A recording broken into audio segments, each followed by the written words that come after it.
There is only one Jimmy Grimble.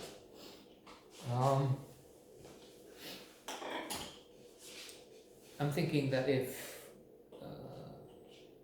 one is not a fan of football, as in soccer, European soccer, this film doesn't really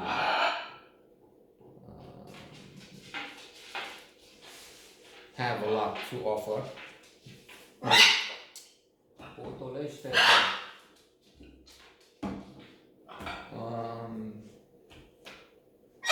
Just as sometimes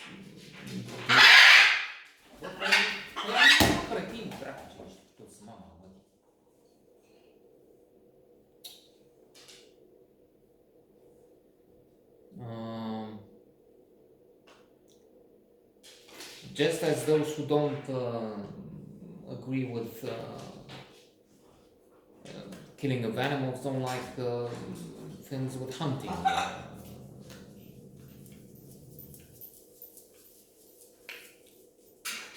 The deer hunt out of Africa. And those of you who watch this note won't like the moment when I will kill this son of a bitch. Pathetic vulture. So, I was going to say when he blew my mind away that sometimes European viewers look at the baseball motion pictures coming out of America and think, don't get as they move to the second base, the third base, and of course they even have that in language when it has sexual connotations.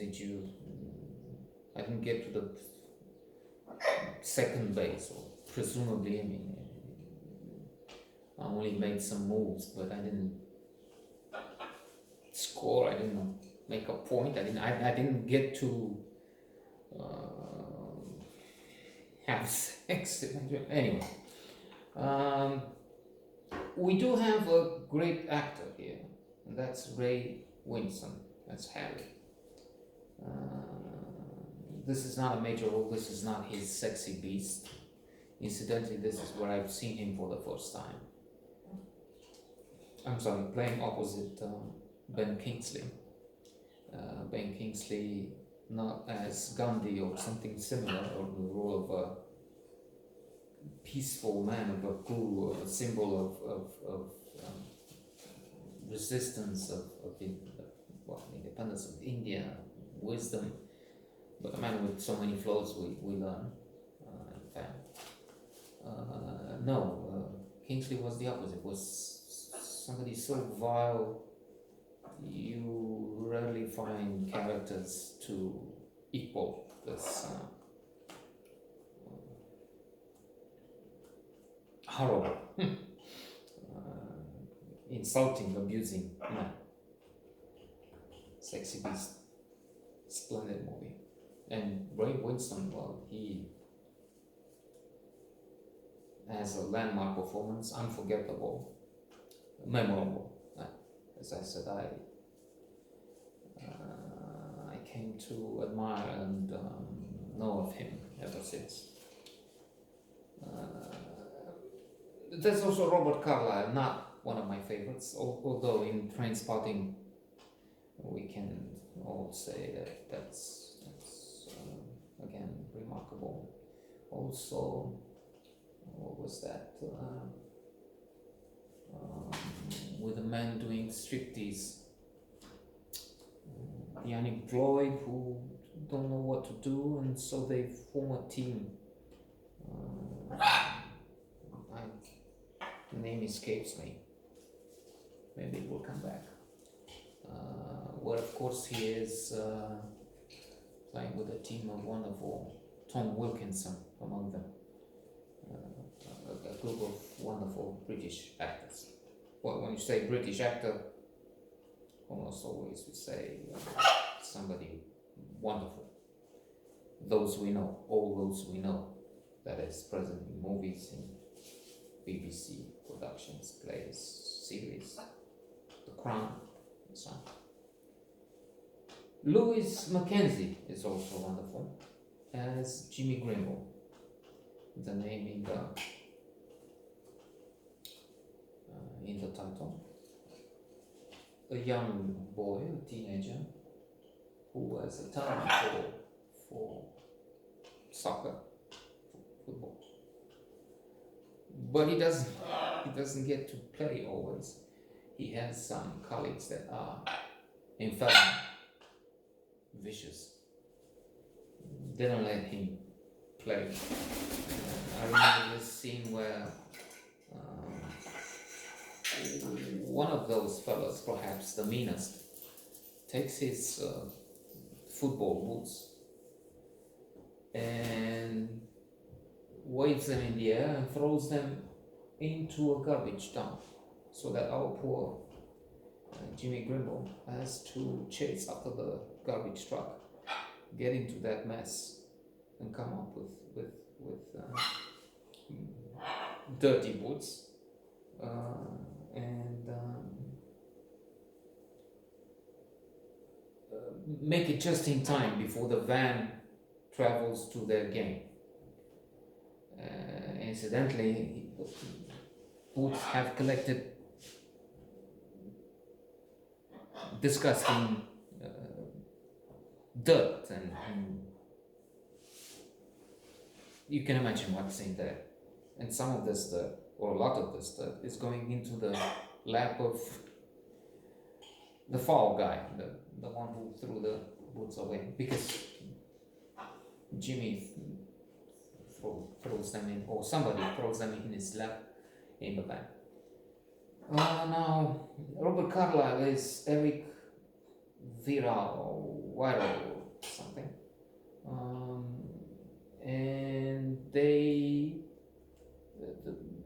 boys in the team not just neglect him, but are rude, mean, and insulting to him. Although he had been a player with Manchester City, so he played at the top level, highest level. Only people don't know it. He has been there not for long, and he just went down after a brief period of, let's say, glory. And now he doesn't seem to care. They go to this game with another school, the team around, another school, and he's absent-minded. He's reading the newspaper what his boys, let's say, are engaged in, and this is comedy. This is what it's in other places when it's fun to watch. Well, tragic comedy because there's violence. I mean, the other team is out there not to play football, but boxing. What is this thing they call nowadays? They have this MMS. There's something where you combine boxing with kicking with judo, whatever. And I think it's no rules fight. The fights they like now. So anyway, it's everything there. It's violence. It's fighting, not football. And they have a referee, but the referee is there to kick the other side. Indeed, at one point, and I will end with this, he even scores a goal. The referee, not like in. And I wonder what the rules are now in international football, where they say, okay, he's part of the game in the sense that they pass from one player to the other, and if the ball hits the referee, mostly he's part of the game. I mean, that's it. You continue. I think most situations. Maybe there's a rule if something dramatic happens, you stop the game. Like I think I've seen once, or they kick the ball, they run into the referee, and the referee needs some medical assistance. So then you stop the game. You don't just go on without. But in this comedy, because ultimately it's a comedy, the referee is not there. I mean, they kick the ball, and from him it's going into the net, and so there's a goal. No, he intentionally, wherever he kicks the ball for the side, the hosts, let's say, he supports, because that's how he has acted all through the game, whistling for their side and doing the ultimate thing, scoring a goal for the side he supports. Some kind of a referee.